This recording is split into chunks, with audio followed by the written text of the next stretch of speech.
Thank you, Lonnie. Thank you, worship team. Thank you so much for the beautiful songs you led us through and the time of worship. Welcome to everybody. Welcome to the regulars. Welcome to the visitors. We're really glad that you're here. Welcome to anyone on the live stream. Welcome to Mom and Dad. Welcome. Glad to have you guys here. And we're just thankful for, as has already been alluded to, if not overtly stated, we are very thankful for all the kids that we have in this congregation. It's such a blessing. And the noise is a byproduct we will put up with because that means that the congregation is growing and thriving, and it's not dying. So, last time I spoke was a sort of a approach to the prosperity gospel, and I didn't really know where we were going to go with that, but we did. We talked about it, well, sure enough. And lately, I've had something on my heart. I've had the Beatitudes on my heart, and I didn't realize that there is a connection there. So today, I wanted to talk about that. There goes my intro. I had like this really long intro, and I was like gonna like build it up and stuff, and then be like, and it's the Beatitudes I'm talking about, and completely blew that. So we're gonna pretend I didn't just say all that, because what I wanted to do was kind of like build these things up. And then I'll drop it on you in a second what it is we're talking about, which would be the Beatitudes, but I'm gonna act like y'all didn't hear that. So these are directives that come from Jesus, and they come from on high, and in fact, they actually come from a place called he went up the side of a mountain to teach these things to his disciples, and then the multitudes would follow. And this would be the first, at least in the scripture, recorded full-length teaching that Jesus gives. And so he wants to open with something that absolutely grabs and absolutely draws in attention, and that absolutely is captivating and very relevant in its instruction. Would you know what that is? It's the Beatitudes. I already gave it away. Okay, but the deal with the Beatitudes, they create this composite image of the inner being of who the Christ follower is supposed to be. And by the Christ follower, we also are the same as saying the person that God is seeking and desires for his purposes, for his work, for his kingdom.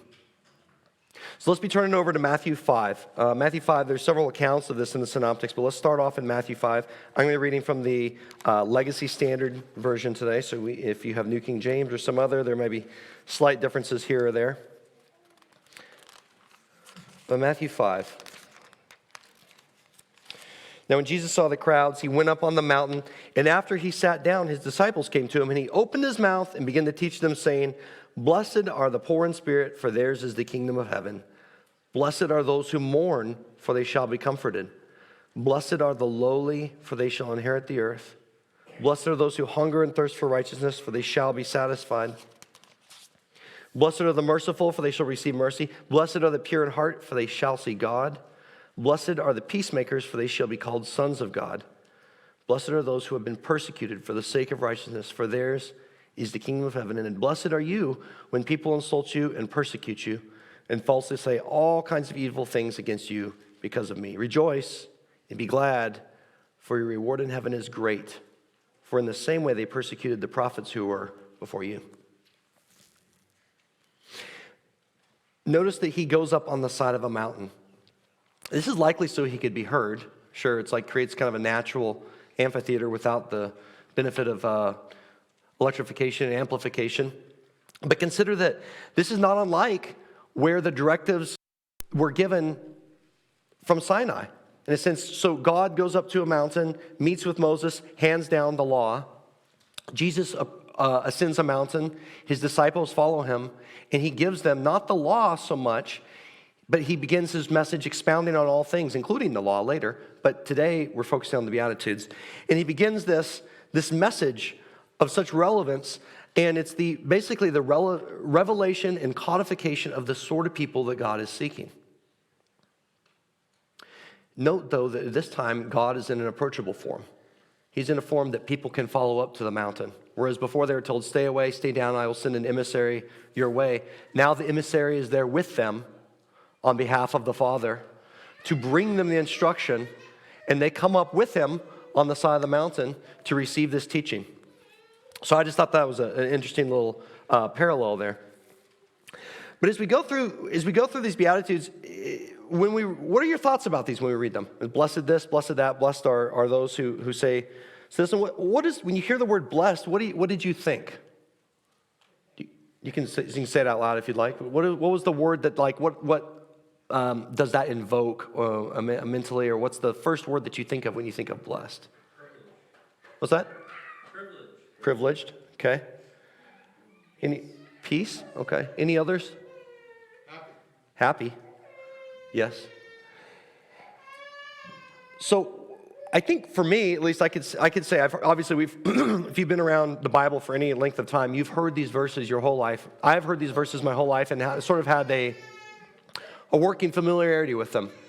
And sometimes working familiarity can translate into a general apathy towards the deeper meanings on a thing. At least that's how it works for me sometimes. If you're generally familiar with what it says, and why look into it further? You kind of get it, right?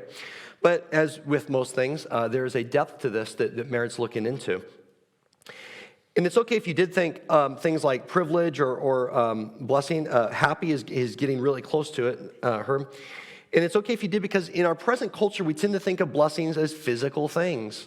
Now, I addressed a lot of that in the message I gave on the real prosperity gospel. If you haven't heard that and want to hear what looking like being blessed really looks like, go back and listen to that message, please. It's not like the one-stop shop on what the real prosperity gospel is. I'm sure there's much more to be said on it, but in essence, it amounts to the spiritual blessings, not the physical of this life, but the spiritual blessings is where we become rich and wealthy. And so, yet in our present culture, we tend to think of these blessings as physical things, and it's not without precedent, because there were people in the Bible who were richly blessed. There was Joseph, there was Job, and there were people who followed God, and they were richly blessed. There were also those who followed God who were not blessed in a physical sense at all, whatsoever.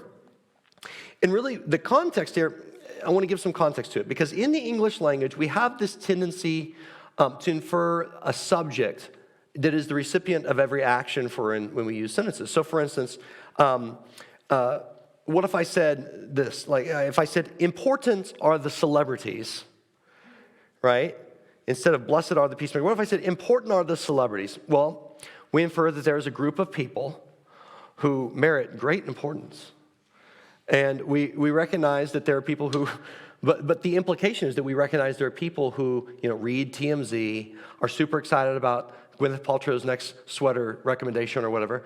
And so the word important are the celebrities. Important actually points to something else. It says it's pointing to another group or a person who holds these things in esteem. You could say the same thing. Celebrated are the politicians. And for some, they certainly are, right? It would tell us that there are people who we elect and pay to ruin things or to do whatever they do, and we uphold them. Certainly, there's splits and divides on how that, but we support or celebrate them in certain ways, right? It points to the group of people that do the celebrating. It's inferred in the sentence. And so when we read, blessed are the peacemakers, it's in maybe our American mode of thinking, or at least in the English language, it's kind of becomes, well, someone is out there, the blessed refers to someone. That means that someone is doing the blessing, right? That's the implication. But that's the modern mind looking at it. When it was written, it actually means something a little bit different. And if we consider it that way, we'll get into the meaning in just a second. It would basically read like this. Basically, blessed are the merciful, or blessed are the pure in heart, because God has blessed them. And so it sort of becomes a transactional thing, right? I do this, God blesses me. And that actually kind of goes back to the false prosperity gospel in a sense. Certainly there are blessings that come out of obeying God. That's not to be disputed. But if we begin to think of the transactionalism in this understanding, we can begin to find our way into salvation by works. Now, if we want to get a better understanding, we need to look at this Greek word, and the Greek word is makarios. Now, some commentaries state that there isn't really an apt translation for this in English. A better translation, like Herb said, is happy. But happiness still doesn't quite get at it, and I would only say this because in happiness, it comes loaded with meaning in our own language and sense. We think of happy as just like an emotion, but it's a deeper, like a sense of, a true happiness would convey more of a sense of joy or a sense of contentment. So when I say happy, we have to also put that in its proper context. So a better way even of saying it, as one commentary puts it, is you will feel truly content when. So makarios, a better translation to English rather than blessed would be, you will feel truly content when. And so I want to spend the rest of the time during this message beginning to go through this. And now this may turn into a multi-part message depending on how far we get today. But I want to spend some time reconsidering these verses that are so familiar to us from the Beatitudes with the context, you will feel truly content when. And now I want like us to be thinking and challenge you guys to be thinking, how would this translate to contentment? What does this look like? Happiness or contentment? How does that play out in real life when we go through the situations that we're talking about here? So first, poor in spirit. I'm going to read the Luke's account of this, and then we'll go back to the Matthew account. Luke 6:20 says, and he lifted up his eyes on his disciples and said, blessed are you poor, or you will feel truly content, you poor, when you are poor, for yours is the kingdom of God. Now I want to ask, is there anything inherent to a financial status here before the Lord that would dictate whether or not we would receive or come into his kingdom? Is financial status relevant to God? No. So when we say poor here, it could be referring to the poor, because the poor were typically downtrodden. They were typically cast out. They were typically tread over. They were typically disregarded. And you can say the same. The poor have been treated that way generally throughout history. So it could be referring to that. But if it is, then we could certainly say the conclusion would be that inheriting or coming into the kingdom of God would be done a thing that is salvation by financial works, which we would outright reject. That's silliness. So there's more to it. And then when we go to the Matthew version of it, it says, you will feel truly content when, or contented are you who are poor in spirit, for theirs is the kingdom of heaven. And here, kingdom of heaven and kingdom of God are used interchangeably. Poor here, I think, has the sense of meaning just lacking. Spirit, when I say you're poor in spirit, what does that really mean? I had to sit there and think about it. There's all these idioms in the Bible that I take with a grain of salt, or I think I know what they mean because I'm just generally familiar with them, and so are you probably. But when we break down poor in spirit, I think there may be a little bit more to it. So it's lacking, obviously. But the spirit in this instance means the disposition or influence which fills and governs the soul of anyone. So put in the way this commentary I quoted put it, says, a person who is destitute of wealth, of learning, and intellectual culture, which the schools or the, you could substitute for schools, you could substitute seminaries, you could substitute rabbinical schools, you could substitute whatever the thing is for this day and age or for present time. Let me back up and repeat a little bit. A person who is destitute of wealth or learning, and intellectual culture which the schools afford, parenthetically, men or women of this class most readily give themselves up to Christ's teaching and prove themselves fitted to lay hold of the heavenly treasure. Now, that's a little confusing if you cite it directly from the commentary, the way they have it posed. I'd rephrase it like this. The people who are not coming in with a wealth of spiritual knowledge. I don't think it's coincidental that so many people who go to seminary come out actually just having an intellectual understanding of God, and so many fall away. They're essentially atheistic or polytheistic or whatever they are. I'm not saying that as a rule of thumb, but so often that happens because they become so enamored by the knowledge, in the pursuit of the knowledge, it becomes just an intellectual, bookish pursuit. And so this commentary states that men of this class, that's where it's confusing. It says men of this class, meaning those who are poor in spirit. They are the ones who most readily give themselves up to Christ's teachings and prove themselves fitted to lay hold of the heavenly treasure. Put another way, when we understand that we come with a spiritual deficit, when we come and we are not those who are wise in our own sight, we are not filled up with spiritual pride, when we're not coming saying, I understand things that nobody else does, and I hold myself in higher esteem because of them, or I compare myself against these people, well, that would be rich in spirit, I suppose. But poor in spirit is diametrically opposed to that. Jesus may be contrasting here who are all the people who knew. All these people are familiar with the idea of coming to sit at the feet of a rabbi. In fact, it says here at the beginning of the Beatitudes that Jesus went up to the side of the mountain and sat down, and his disciples crowded around him, and the multitude slowly came up.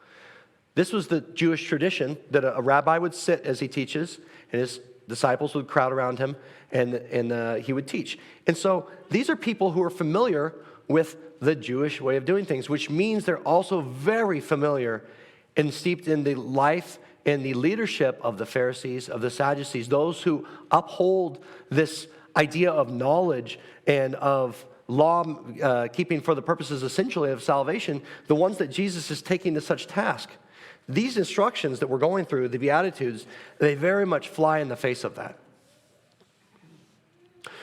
But the Pharisees haven't gone away. They haven't in a by that name sense, but they still very much exist in Christendom. Do we find ourselves ever stepping into that role, stepping in to do the work of the enemy, the accuser, on behalf of, or are we doing the enemy's work for him when we accuse and we point, when we say we're better than them because we don't do fill in the blank?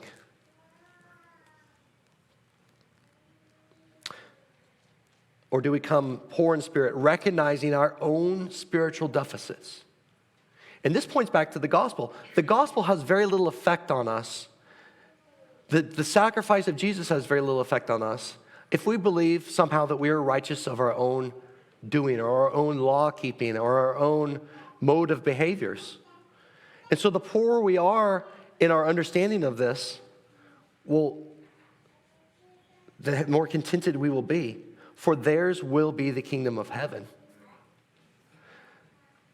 This is a person who is so, you'll recall the man who went to Jesus pointed to two different people and said, the man who was on his knees and beating his breast saying, I am a sinner, I am in need of repentance, and the tax collector. And then you had him on the other side, you had the Pharisee who was saying, oh God, thank you so much for calling me, that I'm not like all the other people in the world. That was a prayer of its time that is still very much of this time if we're not careful. If we're not careful, we will go there. We do not want to go there. This is not someone that God can work with. We will feel truly content. We won't just be blessed. We will feel happiness through the mode of true contentment when we put ourselves here. Because guess what? Now there's very little stress on ourselves. There's very little internally required of us to be some sort of spiritual powerhouse. We recognize that there is not much that we can bring to the table. It's God who does.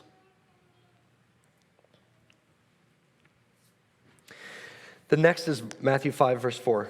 Blessed are those who mourn, for they shall be comforted. Luke 6:21 puts it, blessed are you who weep now, for you shall laugh. This can certainly mean physical grief. God is the one who wipes away every tear, the one who is the great comforter. Like Lonnie was talking about, God is the Father who wants to issue comfort to us, and yet He puts us through trials. He puts us through things, and He puts us through this time that we're here on life in order to refine us. The silver doesn't go into the crucible in order to get just heated up for no purpose. It goes in there to get out the impurities, which are scooped off. The dross comes out, and you're left with a beautiful, shining product. This is why we're here on this earth. We're being put through the tests. We're being put through the things that cause us grief so that we might work out through God a glorious weight of salvation that's being done through us through these trials. And coming through that is certainly mourning. We will have mourning whenever we face things like this. God promises he will come one day and wipe away every tear. But I don't think mourning here means it only has to be grief for the trials that we go through. It can be. But let's go to Ezra. I'm sorry, no, Ezekiel. Eze it's confusing when you're looking at the abbreviation. Let's go to Ezekiel 9 and verse 3.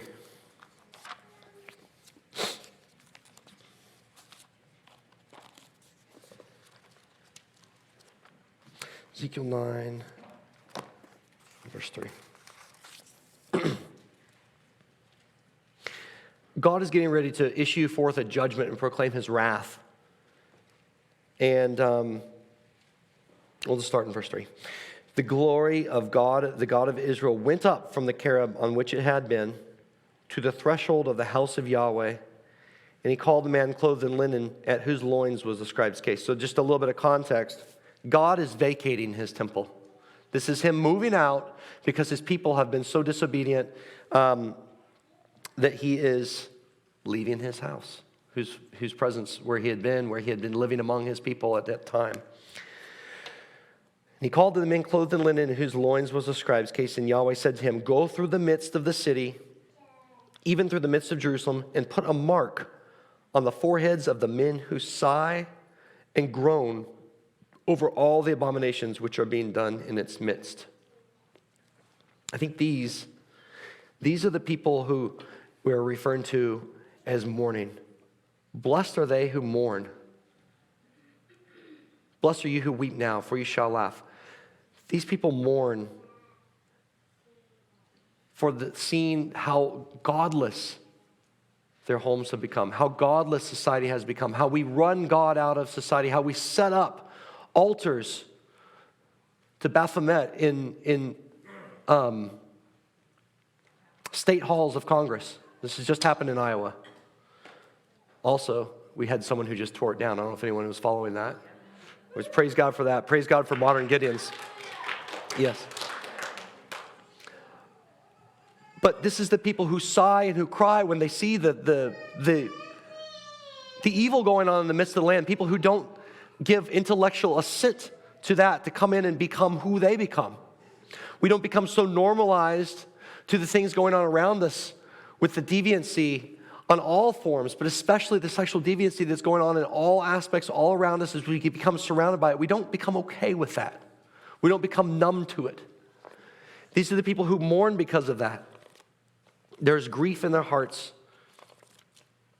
But in the context of the kingdom of God, in the context of the kingdom of heaven, they will be comforted. And at the time that Jesus sets up his government on this earth, they'll even laugh. They'll be so despondent for having everything that's led up to it that now we can have a release and a laughing and just a glorious enjoyment of the beautiful and expanding government which will have no end and which will be perfect in all of its ways when he institutes that government. Mourn means a lot of things. It means mourning for those who are lost. Mourn also means those who grieve for what we have become as a society, who pray and who hope for better, who sigh and who cry, and who God seals because of that. And so you can feel truly content when you know that your heart, your spirit, is mourning for what this land has become.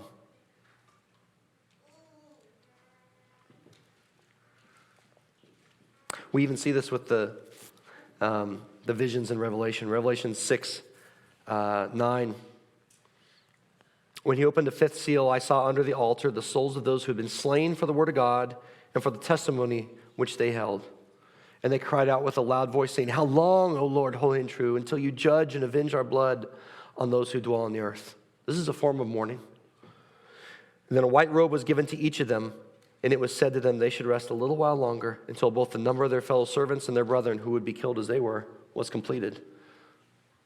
Blessed are they, contented are they. Matthew 5 and verse 5, the next thing that Jesus talks about. Blessed are the meek, for they shall inherit the earth. Now, so much of these Beatitudes, so much of these things that Jesus is talking about has to do with the future establishment of his kingdom. When Jesus returns, sets up his government on the earth, and of its increase there will be no end. So much of that does pertain to that. But I don't think we can say that we're not contented or able to be contented now, in a sense, right? Maybe more difficult in the here and now. But consider that we are members of his family, members of his kingdom, insofar as his kingdom exists right now. And it does exist to an extent. It has not been rolled out in all of its fullness. At his return, it will be completely rolled out in all of its fullness. But there is a kingdom because there is a king, there is a lawgiver, there is territory. There is the territory he takes, which is our hearts and our minds. And there are laws. Those are the components that you need for a kingdom. So insofar as that exists, we are the territory which he rules over right now. So we are part of his kingdom. So going back to it, Matthew 5:5, blessed are the meek, for they shall inherit the earth. What is it with the meek that Jesus is getting at here? Now, Jesus refers to something here too as well. Or he's not referring to something. He's saying something without saying it. He's saying, how can you follow me if you're not something that I already am? Jesus refers to himself as that. In Matthew 11:29, he says, take my yoke upon you and learn from me, for I am gentle and lowly in heart, and you will find rest for your souls. He didn't say meek in there. Well, gentle, it's the same word as meek. Okay? So gentle and meek, same word, interchangeable in the Greek. Jesus is gentle and lowly in heart. Isaiah 11 in verse 4.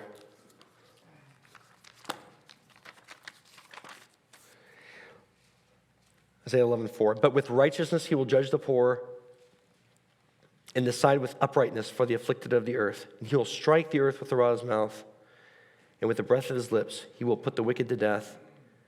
And the righteousness will be the belt about his loins, and faithfulness the belt about his waist.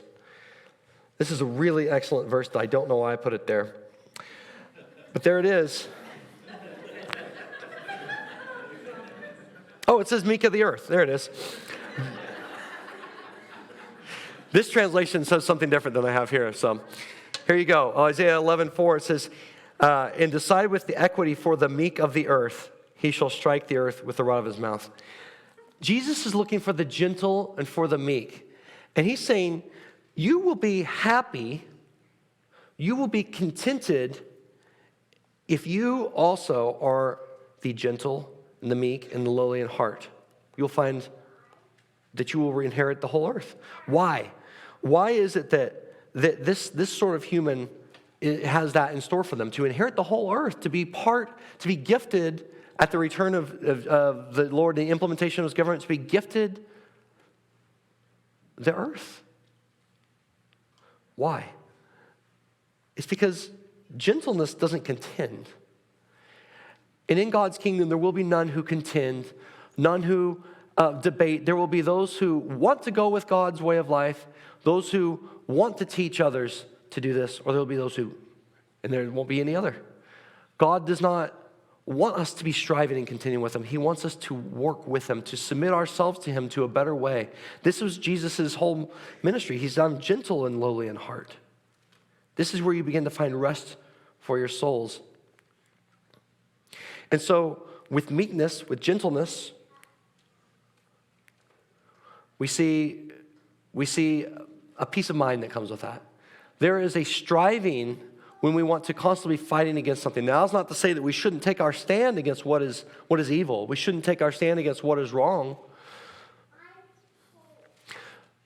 But there's a peace of mind when we understand that we are lowly, and we're to be gentle with one another, strong against sin, gentle and loving and kind towards one another. This is how Jesus works. Even gentle towards sinners, not sin, but sinners, whenever the need to draw them nearer to God is.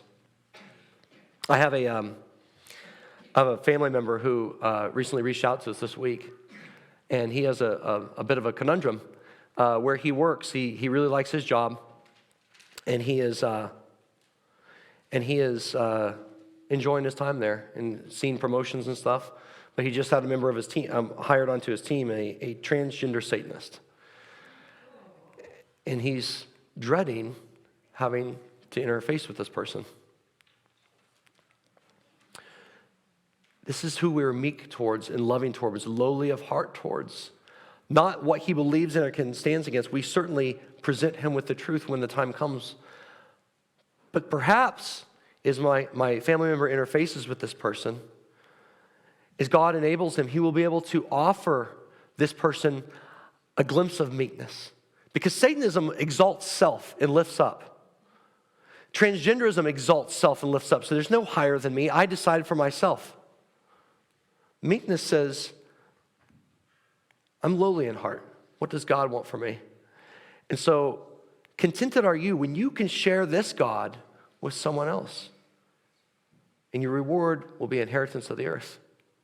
So if you would be joining my family member, his name is Byron. If you would be joining him in prayer as he goes through with this, he would be wonderful to uphold him in prayer as you're able, that he could be able to minister to this person, to extend out the meekness, the grace, the love of coming against these things, not to come against the person, but to be able to have a good answer, extending love, but still coming against sin. I hope that dovetailed all right, because I see that as meekness. We come alongside people. We don't point fingers, because it says, as such were some of you in all the different sins that we once had. And so we extend the same grace towards them that Jesus extends towards us. This is why Jesus loves this sort of heart.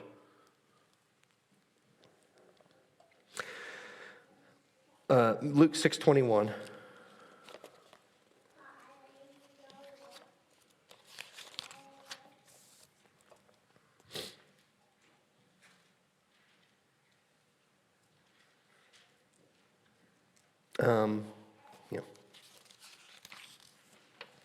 Blessed are you who are hungry now, for you shall be satisfied. And blessed are those who hunger and thirst in righteousness. This is the Matthew 5:6 version. Blessed are those who hunger and thirst for righteousness, for they shall be filled. In the Luke version, it doesn't say what you're hungering for, but Matthew clarifies by saying for righteousness. This is where we begin to see that everything he's talking about, whether it be being mourning, whether it be being meek, not just being a pushover, but being more of what we talked about meekness means. We're being poor in spirit doesn't mean poor physically or just having a lack of God's Spirit about you, but something more. Hungering and thirsting for righteousness is that something more too. Because so often we see in the Bible, we see in John, actually let's just turn to John 4. I like this. And if you've seen The Chosen, it's a pretty funny exchange, actually. John 4:31, it says, in the meantime, his disciples urged him, saying, Rabbi, eat. He said, I have food to eat of which you do not know. And therefore the disciples said to each other, who got him food? Jesus said to them, my food is to do the will of him who sent me and to finish his work. In John 6:26, Jesus answered them and said, most assuredly I say to you, you seek me not because you saw the signs, but because you ate of the loaves and were filled. Do not labor for the food which perishes, but for the food which endures to everlasting life, which the Son of Man will give you, because God the Father has set his seal on him. This is the sort of food that we should be hungering for now. Hungering for righteousness, hungering for something more. And it's this hunger that is all of us that causes us to pursue different things. We chase after all the different things, some of which are good, some of which are bad, some of which aren't bad at all, but we pursue them thinking this will provide me fulfillment. This will medicate me just enough to where I can get through another day. This will allow me to take the steps needed so that I can, do more of the same stuff I did yesterday, but just do it tomorrow and then the day after that and the day after that. When in fact, no, there is something higher and greater. It's the hungering and thirsting of the righteousness of God that we pursue after.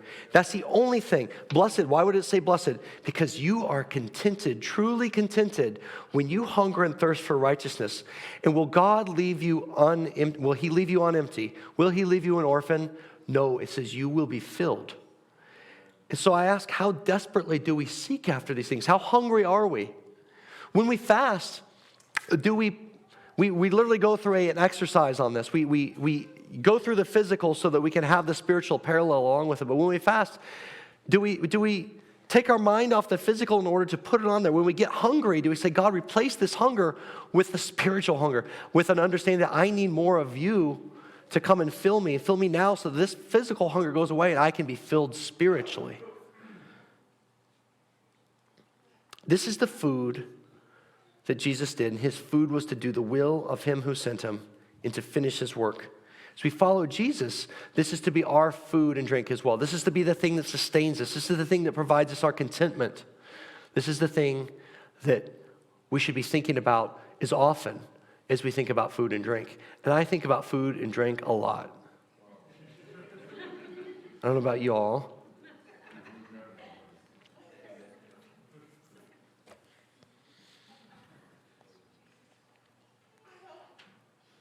This is all characterized in what we did today with the blessing of the little children. Mark 10:13, when they brought the little children to him that he might touch them, the disciples rebuked them that brought them. But when Jesus saw it, he was greatly displeased and said, let the little children come to me and don't forbid them, for such is the kingdom of God. And assuredly I say to you, who does not receive the kingdom of God as a little child will by no means enter it. A little child is poor in spirit. A little child cries out with mourning when things aren't the way he expects them to be, or when he's desperate for something, or when things aren't fair. Some, not all kids, are meek.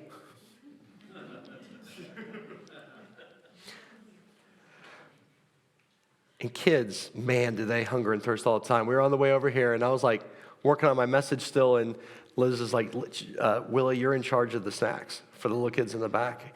And by the time we got here, Will was like, well, y'all give it a rest with the snacks? I'm like, Willie, you've become one of us. You understand.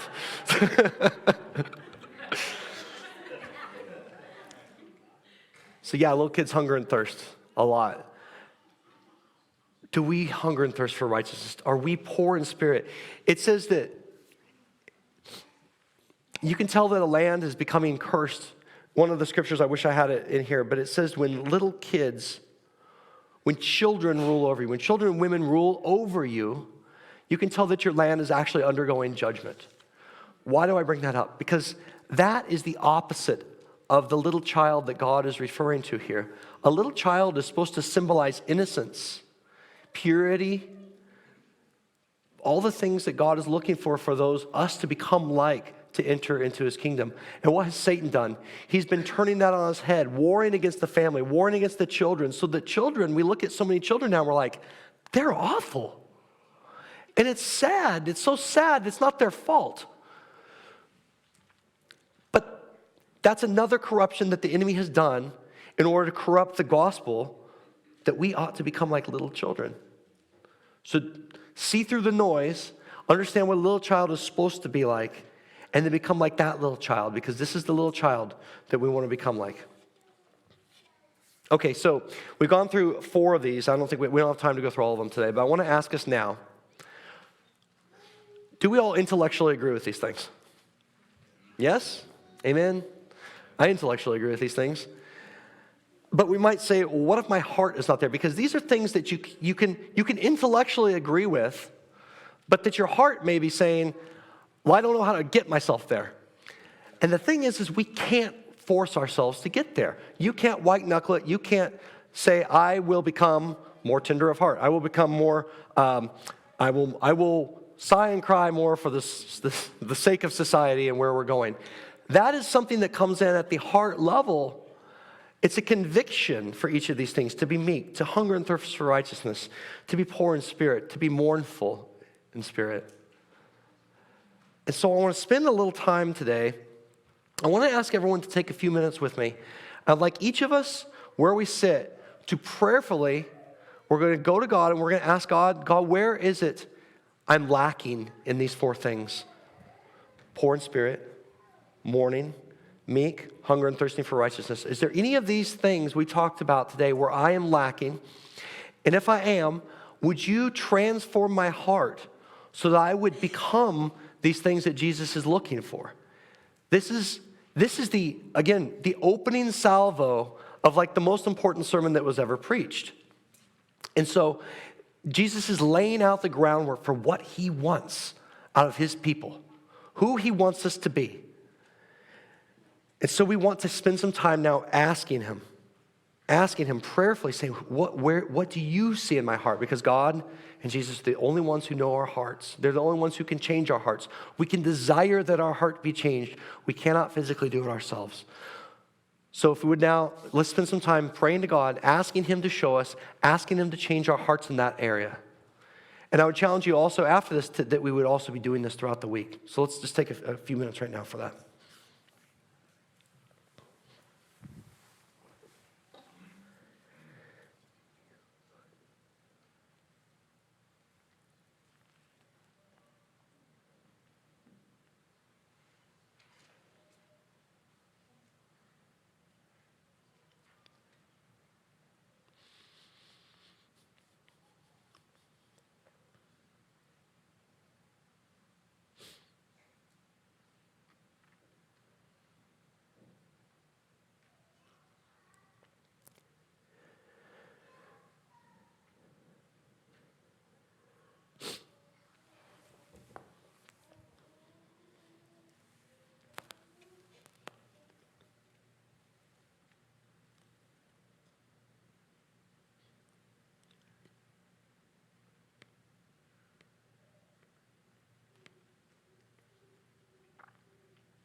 If anyone's had any words or revelation from the Lord on this, then please lean into that. If anyone's had anything later that they would like to share with one another as we come into a time of fellowship, please do if God has done that. But what we desire most of all is that God would change our hearts towards us where we lack. To be poor in spirit, to be a mourner, to be meek, to hunger and thirst for righteousness. This is the roadmap towards happiness, true happiness and contentment, to have these things and to have them in abundance, to let them characterize our life, where we search for meaning, where we search for maybe what our ministry is to be. True contentment comes through having a heart that is full of these things. So if we don't know, or if we're seeking happiness in other areas, stop. Jesus gives us the roadmap for contentment. And a lasting contentment in God and his kingdom will bring true happiness. Where we're stuck in depression, fill your heart with these things. Where we're stuck in restlessness because we don't know what God has called us to do, fill your heart with these things. Ask God to change your heart in these areas. The Creator who lived and died and who lived again for us gives us this roadmap. Let's take him up on this. Let's spend some time this week seeking him. And then in 2 weeks, God willing, I'm going to speak again. I want to finish the Beatitudes. And this may actually go into a sermon series on the whole Sermon on the Mount. So be ready. But thank you, guys.